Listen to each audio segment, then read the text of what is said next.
اور اس کی آخری مثال اس صدی میں، یعنی دور کی تاریخ تو شاید ہمیں معلوم ہو کہ شاید فیری ٹیلز ہیں، یہ کوئی کہانیاں ہیں جو ہم سن رہے ہیں،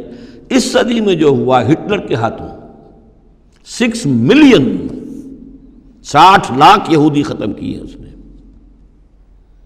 پورا مشرقی یورپ کا یہودی جو ہے کھینچ کھینچ کر وہاں سے پکڑ پکڑ کر، جہاں تک ہٹلر کی حکومت بنی تھی، جہاں تک اس کی جو گئے تھے فتوحات کا دائرہ، وہاں سے یہودیوں کو کھینچ کھینچ کر کنسنٹریشن کیمپس میں لایا گیا۔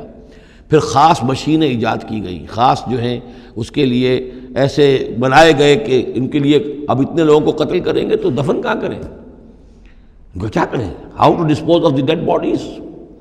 تو اسپیشل پلانٹ بنائے گئے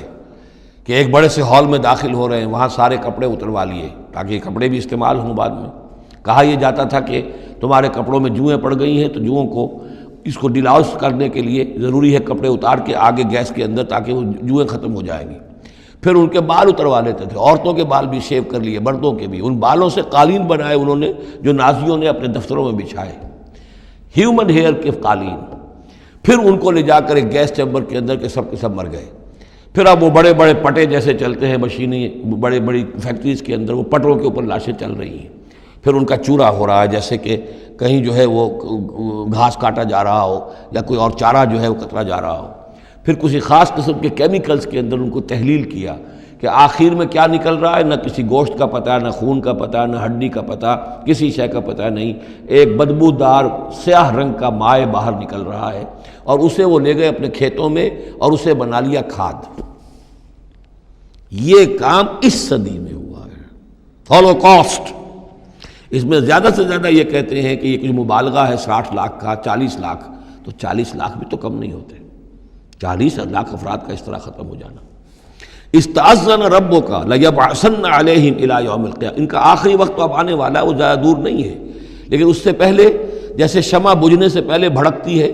لہذا وہ ایک بھڑک ہے اس کی کہ جو یہودیوں کی ہے، اسرائیل ہے، ان کی طاقت ہے، ان کی قوت ہے، عربوں پر وہ چھائے ہوئے ہیں۔ اور واقعہ یہ ہے کہ مسلمان جس عذاب کے مستحق ہو چکے ہیں، اور ان میں سے عرب چونکہ ہمارے ہاں اونچے درجے کے، اس اعتبار سے امت کے اندر ان کا مقام اونچا درجے کا ہے کہ حضور عرب تھے، انہی کی زبان میں اللہ کی کتاب ہے، اور ان کی جو اللہ تعالیٰ کے دین کی طرف سے جو انہوں نے پیٹھ پھیری ہے، لہذا اس کی جو سزا انہیں مل رہی ہے وہ یہ ہے کہ ایک مغضوب علیہم قوم کے ہاتھوں ان کی تذلیل ہو رہی ہے، ان کے سامنے جھکنا پڑ رہا ہے۔ جن کے ساتھ کسی ایک کمرے میں کبھی بیٹھتے نہیں تھے، اب ان کے ساتھ گفت و شنید جو ہے اور ان کے ساتھ بغل گیر ہونے کی نوبت جو ہے وہ آئی ہے۔ اور ابھی جو کچھ ہونا ہے وہ خیر دوسری بات ہے، میں اس وقت اس میں نہیں جانا چاہتا، وہ آخری وقت بھی آئے گا کہ پھر جو ہے حضرت مسیح علیہ السلام بھی نازل ہوں گے، اور وہی چونکہ ان کی طرف رسول تھے، رسول اللہ بنی اسرائیل، تو آخری وہ عذاب ہلاکت